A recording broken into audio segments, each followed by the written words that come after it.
Umar sir आपके लिए parcel आया है। चलो देखते हैं फिर। मतलब तुम हमारे घर में हमारे साथ आके रहोगी, ऐसा ही है? आपके सामने खड़ी हूँ मैं, यकीन नहीं आ रहा है क्या आपको?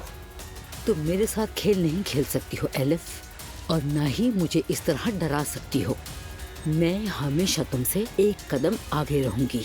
चैलेंज कबूल है और मैं अब से यही रहूंगी। अब कौन सी नई मुसीबत खड़ी कर दी है तुमने? मैं अप्पू के घर में उस वक्त। तायाजान, खुश आमदीद। भाई क्या वो कोई बात हुई है क्या? एलिफ अपना सूटकेस उठाकर हमारे घर आ गई। Good morning Pinku. लानत तुम्हारी सुबह पर। अप्पू से मिलने जा रही हूँ मैं। रमीज, मैं तुम्हें ये देने आई थी, ये क्या है? Resignation letter. आखिर क्या चाहती हो तुम? केस ओपन करे। जिमल बेटी, खुश आमदीद। मॉम, वेलकम सिमल। क्या गले नहीं मिलेंगी? तुम्हारी पसंद का मीठा बनाया है। मैं रोजी से हूँ।